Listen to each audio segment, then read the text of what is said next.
There we go. Alrighty.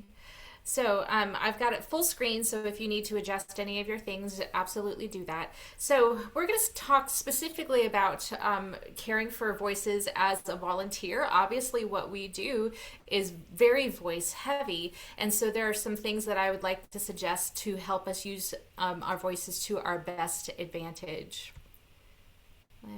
There we go.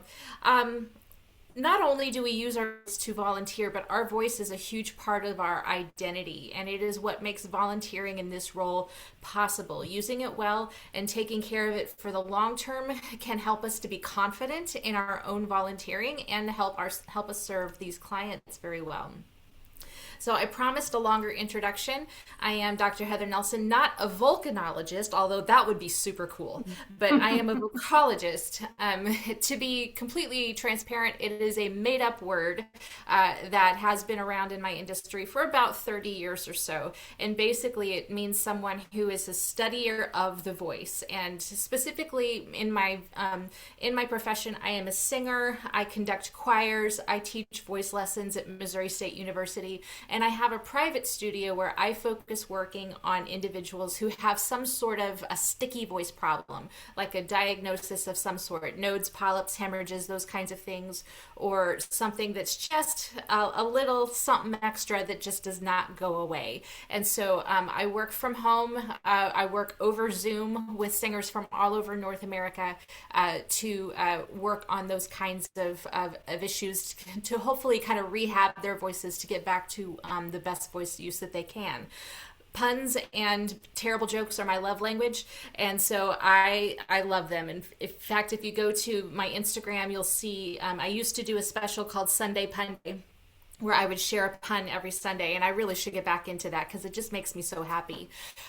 Doing the kind of work that I do, very often I meet people who have are in a really difficult spot because they have some sort of something going on with their voice, and when you are a heavy voice user, it can be really hard to have that part of your identity not be the way that it used to be. So I do a lot of deep work with singers, but hopefully with some of these things, you'll be able to use your voice in a way that won't be an issue for you. Now, something that we need to consider is that people form conclusions about us based on our voices. And so there is some research that has shown that people will judge our personalities by the volume of our speaking voice.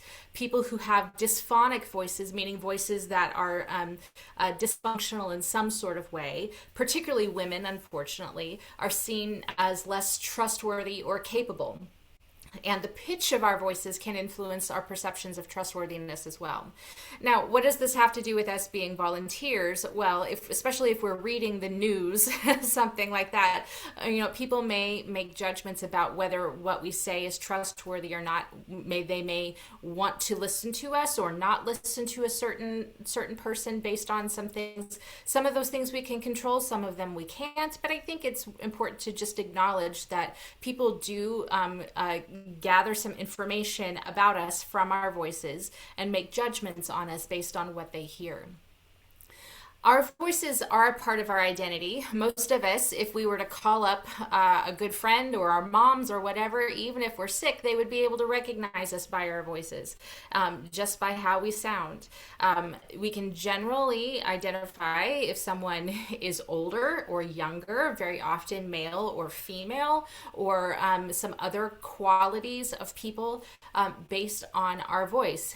And for us, because the clients that we're serving have a sense, their sight that is not working maybe as well as ours is. If we were to lose our voice or something were to happen to our voice, we might lose this opportunity to volunteer. If this aspect of volunteerism is something that is important to us, voice troubles can actually go into who we are as a volunteer and as how we serve our community. So if you think about your voice, it is housed inside of your body. So everything that happens to your body happens to your voice. And so taking care of it like you would care for your own body and your own mind is important. Sometimes overuse and inefficient technique can actually cause tissue to change. Some of those changes can be permanent, not always, and not often, because the voice is incredibly resilient. However, when we do have those kinds of tissue changes that are long term, that can lead to quality of life issues as well. Not only in confidence, but sometimes people who have dysphonic voices may not interact in conversation with other people as often, and so that can lead to things like social isolation, confidence issues, again, identity issues, and it makes it more difficult for us to communicate over the phone or over computers or even in louder environments, things like that. And of course, this should go without saying, but voice problems can hamper our ability to communicate effectively, which is what we're here to try to avoid. This, I think, is one of the most interesting things, because even a small amount of dysphonia has been shown in classroom settings to impact student learning. And so we are acting very often as like a disembodied voice. We are not able to use things like facial expressions and things like that to help communicate some of the things that we are conveying. Rather, we are only being heard. And so I have the horrible habit of talking too fast. I try to all the time slow it down because my listeners do not get the opportunity to see the expressions that come along with that. If I have a cold one day and my voice is even just a little bit gravelly, that may impact the understandability and the ability for my listeners to be able to get what I am saying. Dysphonia, of course, reduce speakers' confidence in themselves. And voice changes, like I've already mentioned, can be a quality of life issue, particularly if they go over a long period of time. So here's the thing that I would like us to remember. If you happen to notice any voice changes that you cannot attribute to anything in particular, like a recent illness, or right now allergies are a big deal. You know, particularly in my area, the trees are blooming like crazy. I'm fortunate to not have allergies, but a lot of my students do, and so they're all dying right now. And we have like juries in 2 weeks. It's perfect. It's great. Or if you have some temporary overuse, like if you happen to, I don't know, go to a concert and you sing a little bit too loud, too long, or you find yourself having gone to a restaurant last night and you realize after you left that you'd been yelling the whole time because of all of the ambient noise in the room, and you just feel that fatigue in there. So those are things that we can look back and say, okay, this is likely the cause. But if you find that something continues for 2 to 3 weeks as kind of the clinical benchmark, and you can't say this is the cause anymore, that's when it's time to maybe seek out some help, either from an ENT or particularly a laryngologist, or someone who can, get a look at things and see if there's anything a little gnarly with the tissue. Our voice needs change based on what we are doing and what environment we are in. And so most of us, when we are doing our volunteer work, are probably in a quiet place. That's not only for our listeners' benefit, but it's also for our own benefit. Our voices can change based on what we hear and see around us. And so being in a place where we are going to be encouraged to use our voice in an optimal way while we're recording can be really, really helpful. So I'm going to go through a few scenarios that are pretty common, not only to just our volunteering, but some common things that you may experience as someone using your voice. So a one-on-one conversation. Something to be aware of is ambient noise. I've mentioned that a couple of times already. We have this phenomenon called the Lombard effect that was identified in the early 20th century by a French researcher, and he noticed that in the presence of ambient noise, like a noisy restaurant, or if you're in a car talking with someone in the road noise, something like that, we will actually raise the volume of our voices, but unconsciously. in order to combat that noise. And that is, through subsequent research, we have found that that is actually a brainstem reflex. And so very often we do that, we have little control over it until we become aware of it, and then we can consciously control the volume of our noise. Something as quiet as a small fan in the room can create ambient noise. I have my computer in front of me. It has a fan on it that I am aware of, and even just that very, very small amount of noise may cause me to raise my voice in order to combat that noise. And that's just my brain trying to help me be more better received. It's a little bit of a safety issue. If you could think, like being in the forest and there's all the sounds around you and you want to be heard by the people that are hunting beside you. So you raise your voice in order to be heard over that noise. Note that you might be likely to raise your voice, especially if you're trying to be convincing, and societal norms dictate that, or have shown that sometimes, especially if you are female, this may happen. You may also likely pitch your voice lower. A lower voice tends to carry a bit of authority with it. And so if you are someone who is trying to be convincing and authoritative, say like a teacher or a lawyer, you may get louder and lower. Notice the rate of speech, how fast you're speaking, and how often you are taking breaths. If we consider the muscle here to be the engine, the breath that we use is the gas. And so if you don't have enough gas in the system, it's akin to trying to have to, get out and push the car up a hill rather than using the engine in the way that it is designed to do. So breath is incredibly important. When you're talking one-on-one and when you're talking on the phone, try to stay in your optimal speech pitch range. And if you don't know what that is, pretend that you answer the phone and you say, hello, or if someone says something to you and say, okay. Those words will give you kind of an idea of where your pitch range, where your voice likes to live in its speech range. For many of us, it's going to be higher than we think. If you were old enough to be have been around in the 80s and the early 90s, we had this culture of upspeak and that Valley Girl kind of thing. And right now, our culture is like downspeak and dropping it into fry at the ends of our phrases. And so we tend to speak a little bit lower just as a culture than we used to. But staying in your personal optimal speech range will reduce your fatigue.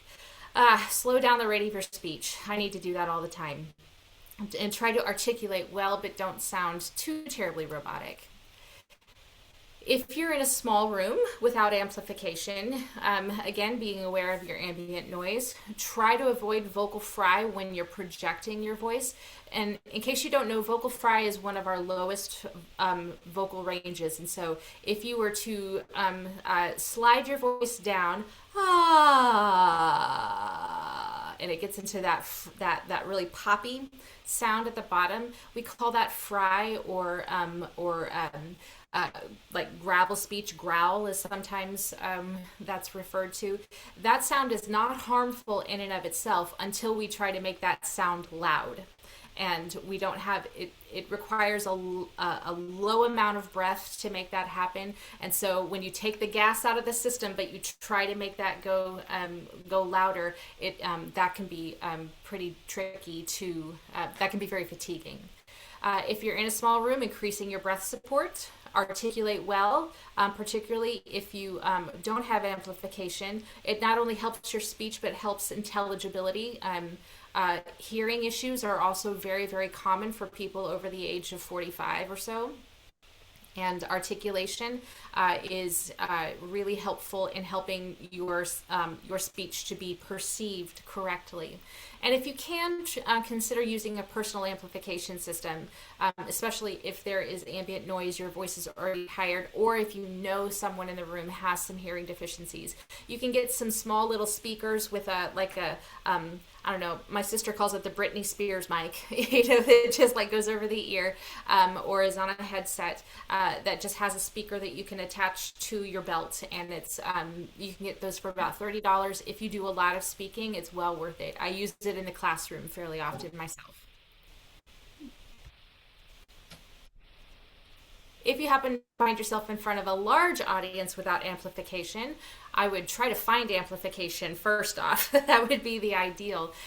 You may need to adjust how you speak because not only are you in a space where the sound is traveling farther, because the room is large, our brains tend to say, oh my goodness, I need to fill this room. And so we end up speaking louder and lower in order to fill the space when we may not have to. Again, increase your breath support, slowing down the rate of your speech, especially if the room happens to be fairly reverberant. If you can, before you get up to speak, do a quick sound check and have a listener go to different parts of the room to see how it is being perceived, and try to warm up your voice before you speak. I'll get into how to do that in a minute. If you happen to have amplification, you can adjust your speech to be more like a one-on-one conversation. Because you're still in a large space, your brain may not adjust to you being amplified and still try to fill the space. You just have to tell your brain, okay, I got this, and speak as if you are just in a conversation. Look and listen to see where your feedback is coming from, and I don't mean like the ringy feedback, but like where's the sound bouncing back from? Do you have floor monitors? Do you have in-ear monitor? If nothing, how far away are the walls? And because your brain is going to take in that information and adjust as well. Again, warm up your voice, but trust your mic. This is where we get to be very specific about what we do. If you were on the phone, like how I do my audio reader, or happen to be in the studio, notice the tendency to lean forward toward your microphone and how that may adjust or that may increase tension in your back, shoulders, and neck. And because all of those muscles are connected in some form or fashion to both your tongue, your jaw, and your larynx, and the muscles around your larynx, that can increase muscle activation in the voice system and can increase fatigue. So if you're able to adjust either your chair or the microphone, bringing it right to you so that you can keep good posture as you are speaking, that's going to feel better on your body and be better for your voice overall.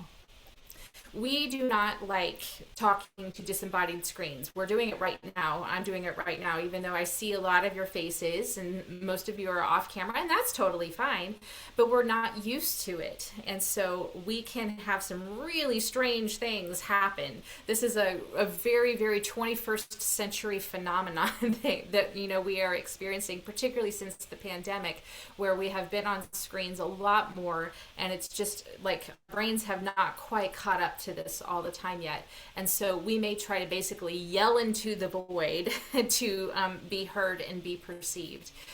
If you find that this is something that you struggle with, having headphones on can help. Both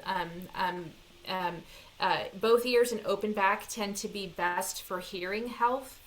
Staying again in your optimum speech range, not trying to be too loud or too low, and again using adequate breath support.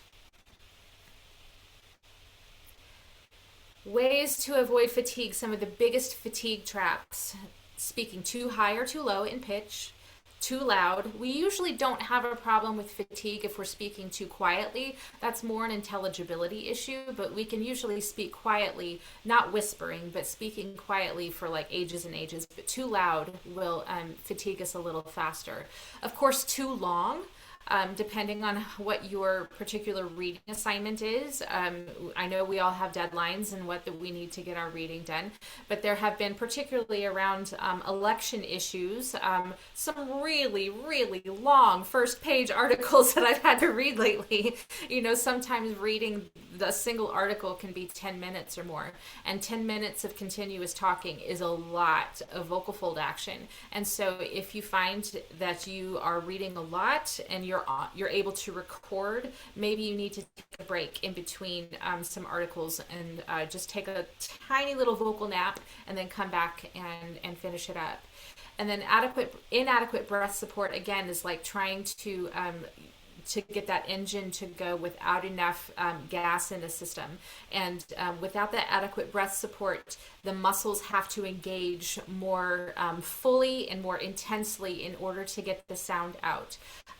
This is why singers talk about breath all the time, because we have to, with our increased intensity of voice use as singers, that breath is incredibly important. But as speakers, it is too. And so when you are particularly reading for a long time, maybe I'm telling on myself a little bit, but I will notice over the course of a longer reading session, I will take fewer and fewer breaths because I will just be like getting the thing out.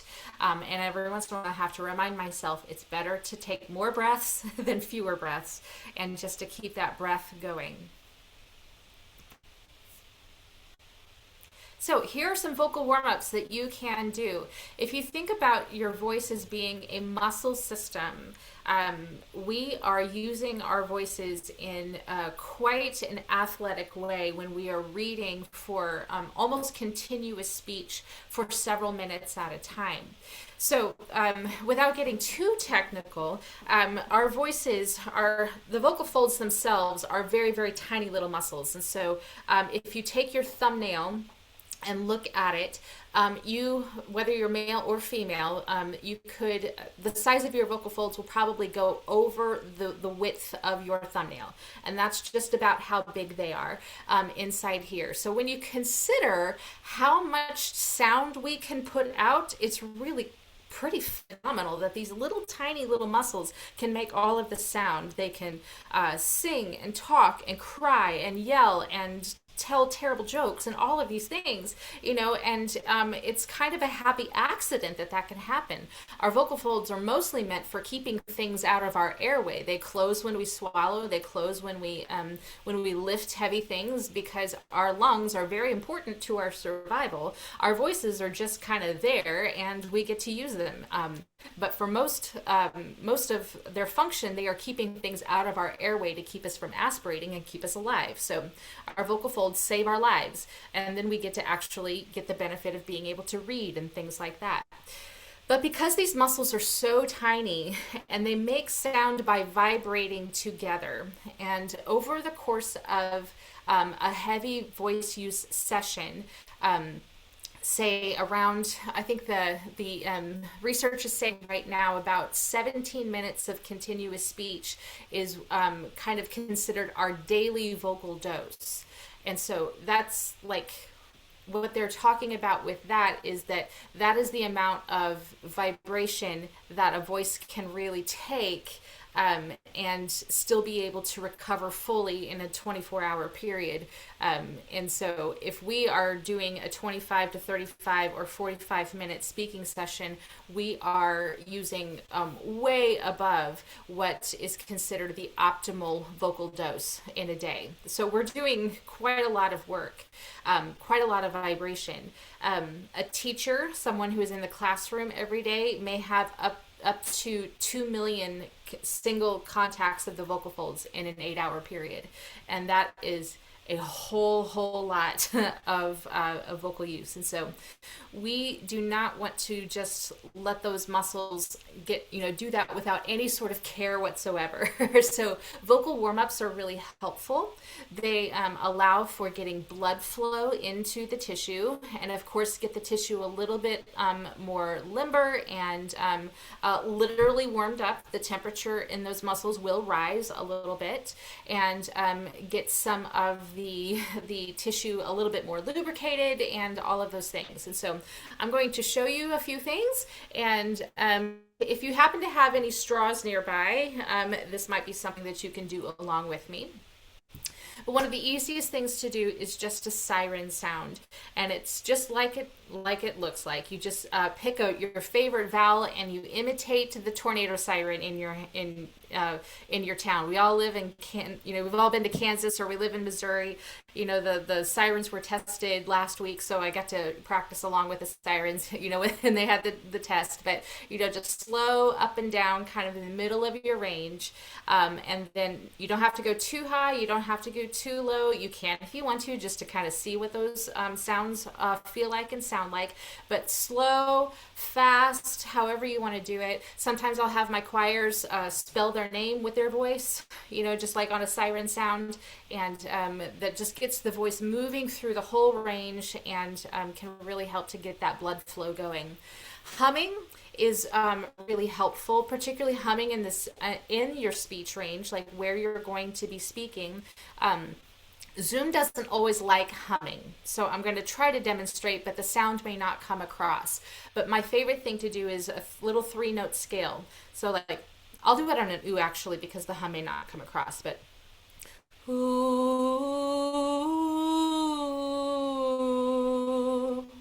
and just kind of up and down in that little area, just to get the speech notes in particular really good and warmed up.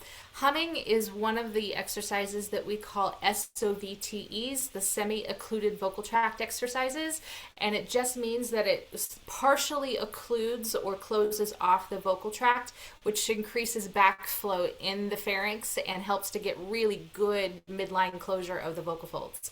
So it's a great therapeutic exercise. It's great for warming up.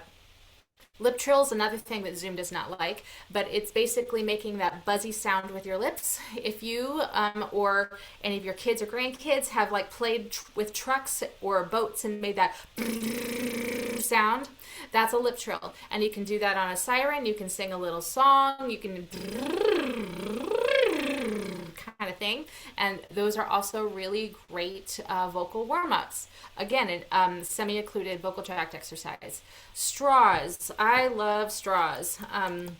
I have too many of them in my house because I use them all the time. But just a normal straw, like if you go to McDonald's or whatever, I love the size of the McDonald's straws. They're a good diameter. And so you can use that, and you just do some sirens or sing a little song through them.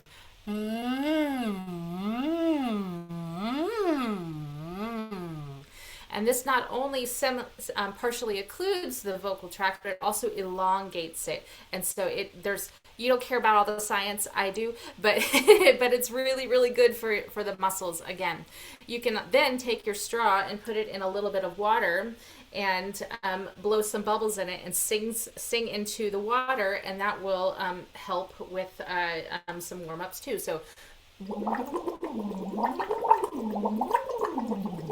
I hope everybody is trying this, Heather. I certainly have put myself on mute and am humming and bubbling and having some fun. Thank I you. know, I've seen. This one is great because not only, this is actually my favorite post-surgery exercise for some of my clients because it's incredibly gentle for the voice, but it's also a ton of fun. And, if you're going to have to do stuff like this, you might as well have a good time. And so you can actually, depending on how deep the straw goes into the water, you can actually increase the backflow and increase the pressure the deeper you go. And so if you find, especially if you are recovering from like a cold or something, that going too deep into the water may not feel good. It may be too much. And so you just bring it out a little bit. And so anything from a half an inch below the surface of the water to 2 inches below is kind of like where we play around with therapeutically. And so you can play around with that yourself as well, just to see what feels good for you. I do recommend that you don't have too much water in there. Like I've only got about 2.5 or 3 inches of water in there because if I have it anymore, I would end up wearing it if I put the straw in, or have like a covered thing, like your Stanleys or your water bottles that you're carrying around. They're pretty good. With the lid and the enclosed straw. It's really good if you're taking that into the studio with you. Another thing I forgot to mention with the straw is if you want a little bit more pressure than the straw, if it feels good to increase the pressure, you can go down to a smaller straw. You can go as small as a coffee stirrer. I don't personally like that small. It gives me a headache, but some other people do like it. But if you wanted to play around with the pressure and you just had a little straw, you can pinch the end of it, and that will increase the pressure as well, or partially cover it, and that will give you some adjustment. Some people will get a little tension from like holding the straw in their lips in the front, and if you find that that is true for you, then you can stick it to the side and just rather than holding the straw with your lips, you just stick it out to the side, and it'll still hold it there without adding any excess tension in the front of your face. I've found some people that have like TMJ issues, holding the straw with their lips can be a little bit hard. So just like sticking it in there and just letting sticking it to the side without holding on to it can be a way to manage that. Of course, as a singing teacher, I'm going to say that singing a song is a great way to warm up your voice, particularly one that you enjoy and is in the middle of your range. And then when you are done with your recording session, don't forget to cool down your voice. And that is basically just doing a warm up in reverse. When I'm designing my warm up program, I'm usually starting with less complex things like sirens and humming and things like that are not very complex, and going to more complex things like scales and then some skipping things and singing a song. Cool down is just doing that in reverse order, so that you start with the more complex things and you work down to the less complex things. And so a warm up should be probably for what we do, maybe about 5 minutes. It doesn't need to be anything, too intense. 5 minutes is probably good enough, but if you find benefit, you can do it pretty much as long as you want. Your voice will only thank you. So that's pretty much what I had for you today. I know I kind of went really quickly through a lot of things. I see there are some things in the chat, but I will stop sharing my screen and answer any questions if there are any.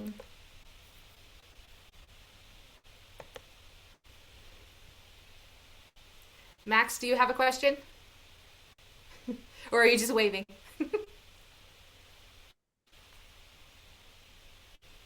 Oh, you're on Yeah. mute, Max. I can't get the mute off. Sorry. Oh, and the fact that my microphone is hanging up by my head doesn't help.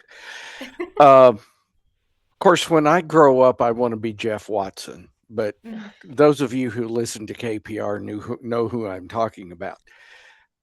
Two questions. With allergy season, I get a lot of phlegm, and I'm constantly trying to deal with that and to clear my throat. Any Right. suggestions? Yes, I have a ton. So allergy mucus in particular has a different pH level than the mucus our body produces naturally, and so it is more irritating to the tissue than even like having a cold or a sinus infection. It can actually, if you look at it on a scope, it's a little bubbly, almost like carbonation. And so that's why our voices get so scratchy when we're having, allergic reactions. One of the best things you can do is water, because that will thin things out. And because the hydration of our vocal folds is systemic, meaning it comes from inside our body, anything that we drink or eat does not touch our vocal folds. That's called drowning and or choking, and we generally try to avoid that. Um, but keeping yourself really well hydrated, especially if you have to take an antihistamine, because they can be drying on their own. Okay. Yeah, cough or clearing the throat is a really, really hard muscle action. And so if you can avoid that, I would try to like, rather than clearing the throat, humming rather insistently, like rather than that, because the clearing the throat brings in some of the swallowing muscles, and it basically kind of pushes everything together really hard. And so if you have to take an antihistamine, by all means do it, because that, makes our quality of life better, where we can actually do the thing. Humidifiers in a room is particularly overnight. If you're, sleeping in a more humid room, that may help to also to kind of keep things a little bit moist and everything. And I would also just be like you may want to talk to like a medical professional if you find that your antihistamine, if you're using something over the counter that is just not cutting it, maybe that there might be something else that could be more effective. um, Okay. I'm going to put a website in the chat. It's absolutely not sketchy at all, but it's drugs.com. And you can go to this website. I can't remember who it's a pharmaceutical company, I believe, that runs it, but it's a pretty good database that you can look up side effects. And if you see side effects like dehydration or dry mouth, regardless of the medication that you're taking, those are and sometimes things like slurred speech. Those are the kinds of things that can affect our voices, and that we want to be mindful of. And so, like, if you find dry mouth and dehydration to be a common side effect, making sure that you are increasing your hydration to counteract that. Good. Thank you. I don't mean to interrupt, but I got to go get my grandson in just a second, and I've got Yeah. one more question. Yeah. How do you breathe quietly? It Oh, Bonnie always has that too. sounds like a tuberculosis ward when I'm reading. uh-huh. Yes. I have the same issue, especially when I'm going fast. I forget, and I sound like I'm gasping. That gasp is actually the noise that you're hearing is the air moving past the tissue and vibrating the tissue. And so if you just think, like you can think quiet breath, and like it'll breathe like, yeah, you try it, just like we get, and it moves our vocal folds out of the way usually a little bit more. Or if you think, this is not physiologically possible exactly, but our brains are really good at tricking us too. But if you think every time I breathe, open throat, that'll get those things out of the way, and you'll have a little bit less residual noise. I've noticed too that in some news readers that you watch on TV, they'll open their mouth very Mm-hmm. wide like that, or make it Mm-hmm. very quick. Yeah. But if I forget and go like that, it can be distracting. Yeah. I mean, breathing is something we do to survive. We're most of the time we don't think about it at all. And thank goodness, if we had to think every time we breathe, that's all we would get done in a day. And so our bodies are just doing what it needs to do to keep us alive. And that includes while we're reading. And so Yeah. if we need to build the habit, it may take a little bit of intention to try to slow down, especially this, I'm saying it out loud to myself again, slow down. And then the breaths will also slow down, because we tend to gasp when we're talking more quickly. Yeah. Very good. Thank you very much. I got to go. Yeah, absolutely. Thank you. Bye, Max. I think we have a couple in the chat, and I also see a hand up by Michael and maybe Maureen. Yes? Michael Cornelius, go ahead. Yes, thank you. Thank you very much. I'm validated the 17-minute reading uh, um, limit, not limit, but statistic, because I personally get exhausted after about 30 minutes of reading. And I thought it was just me, maybe, but that's good to hear. But I'm wondering, since you also do telephone reader, I worry that I'm reading too loud or not loud enough, and that's making my voice, my vocal cords sore. And I'm wondering how you get this good modulation without, making yourself heard on the recording, but not taxing your vocal cords. Right. There are I can't speak for everybody's phone, only mine, but I know that there are microphone settings on my own phone that I can make sure they're loud. Like I can turn the microphone all the way up. Beyond that, you can get also plug-in mics for the phone that can increase the volume a little bit more. But every once in a while, mostly because I make a mistake and I have to go back and fix it, but I will go, be able to hit the back button and be able to listen. And if I'm hearing things okay, then I think it's generally fairly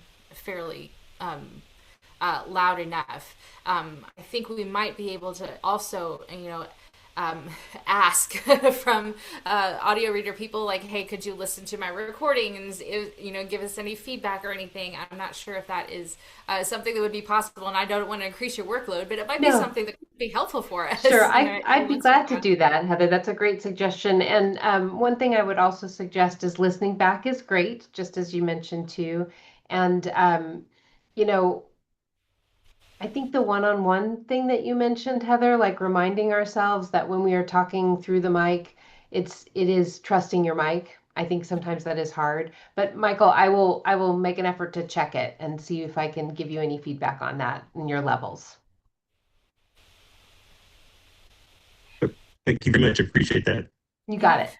Yeah, I don't know if that answered your question adequately, but those are the things that come to mind. What want to ask you just to further? What kind of microphone do you use for telephone reading? Actually, I just use my phone at this particular time, and just the phone mic, because I used to have a headset, and I found that when I got my new phone, the headset was not as high quality as my actual phone. And so for me, that is what I used. The headset that I have, I don't even know if I where it is right now in my studio. So, and it was fairly old, but it was I don't like to spend a ton of money on technology because I'm cheap, and me and technology don't always get along anyway. But like, I literally went to Best Buy and just got something that was meant for like office work, like office phones. And we They do are have made, some sets Thank you. we can lend out too. yeah. Office phone, like those they are made for speech, and so that is what they are intended to do, is to convey speech. So it would be much different if I were trying to sing into a mic. Yeah. I see there in Thank the you. chat, Heather, we also have a Michael Shopper who reads early in the morning. Yes. Is there anything that would help with the raspiness? Is that Mm-hmm. dehydration? Would lemon drops, or would, warm water? What would help? Right. So, very often in the morning, we are dehydrated because many of us, whether we want to or intend to or not, we tend to breathe through our mouths overnight. And if you also happen to have an issue with reflux, we tend to have issues with that in the morning as well. Reflux is very, very hard on voices. So if that's something that you deal with, you may find that the morning recording can be much trickier. Yeah, I would say doing a little bit of an experiment with yourself, and try drinking a little bit of water, maybe about 30 minutes before you start reading, and seeing if that helps anything. Because our hydration is systemic, it takes anywhere from 30 minutes to 3 hours for the water we drink to get to our vocal folds. And our bodies tend to prioritize other organs first. I think my voice is very important. My brain thinks that my heart and my lungs are more so. So they're going to be hydrated first, despite my objections. And so you might try just for a few weeks drinking some water as soon as you get up, if that's not a part of your routine, and seeing if that helps anything. Most of us are old enough to where drinking something before we go to bed is a terrible idea. But again, if we drink adequately the day before, generally our hydration is going to be pretty good.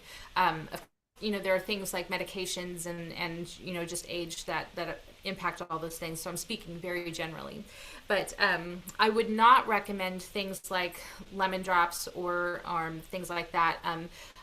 Lemon being an acid can increase reflux, particularly in the morning, if that is an issue that you have. And again, nothing that we ingest ever touches our vocal folds very much. If you find that you really want to go like a little bit gung-ho, you can find some things that are topical hydrators, like steaming or nebulizers. You can get a nebulizer it looks a little bit like if you've had asthma or know someone with asthma, like nebulizers that deliver medication. You can get nebulizers that will deliver saline, and that can topically hydrate the vocal folds. But it seems like it can last anywhere from 15 minutes to a couple hours, depending on the body. Steaming, you just like, I don't know, if you're gonna make some pasta real early in the morning and you just stick your head over the pot and breathe in. That's all steaming is, and that can also hydrate the tissue directly, but might not get all the way down to the level of vocal folds. It may get stuck in your throat. And so the best thing I think I could suggest is hydration, and maybe also trying a warm up, just to see if a little bit of extra blood flow and all of that can help to get the muscles ready to go, rather than launching into almost like running a marathon for your voice right from the get go. Okay. Got those atomizers they used to use on old movies, the little bulb, and the opera singers would. Yeah, Maybe I'm unfortunately, watching those don't go much past the mouth. But the nebulizers, they're expensive. A good one is over $100. But particularly for if you have a lot of vocal issues, it can be money well spent. So let's see. We got a couple. Yeah, good. Yes, I see. Improving on breathing more from the diaphragm and its effect on vocal quality. Breathing from the diaphragm is a little bit of a misnomer, because our diaphragm is our main muscle of inspiration, meaning it contracts to bring the lungs downward, which helps to pull air into. When we are actually breathing out, when we're singing or when we're speaking, those are both kind of a really fancy exhale. Like, we're making noise as we exhale, and the diaphragm is actually relaxing as it's doing that. And so we're losing a little bit of control of the diaphragm as we're breathing out. We have more control over the muscles around our rib cage as far as the exhalation is concerned. And so if you want to think about breathing inward, one of the things someone mentioned, breathing, allowing the abdomen to expand. You might try this with me real quick. If you're sitting in a chair, I think most of you are, leaning forward. I can't really show you what I'm doing, but like putting your elbows on your knees, and then taking a deep breath in and allowing your shoulders to stay stable, but breathing in. For most of you, you'll probably feel an expansion around the bottom of your rib cage, where your diaphragm is connected to your rib cage, and those are kind of the muscles that can help you with your exhalation a little bit more. So those muscles, they're the ones that are a little bit more involved in how we sing and how we speak. And so if you are breathing in and those muscles expand and you get some feedback from that, you can also try putting your hands on your head and breathing in as well, and that'll give a lot of that same kind of lower rib cage activation, as long as your shoulders aren't coming up when you're breathing in. So that'll give you a little bit more gas to work with. And then rather than thinking about how much you're taking in, it's a little bit about how much are you using on the way out. And so every time you are breathing out and you're speaking, you have enough gas in the system to be able to keep the engine functional without getting overtaxed. One of my favorite tricks for that is to try the lip trill. And so if you breathe in and then how much breath are you expelling as you're doing that? And that's about the kind of breath flow that you would want to use for singing or for speech. Okay, Heather, we're so loving this, but I want to be respectful of your time, as it is just about 3:00. If there's one more question, we can throw that out, or otherwise I will just say thank you so much. Obviously, folks have enjoyed this. It's great information. Is there any other questions? One last one that anybody wants to throw in, or just a big thank you?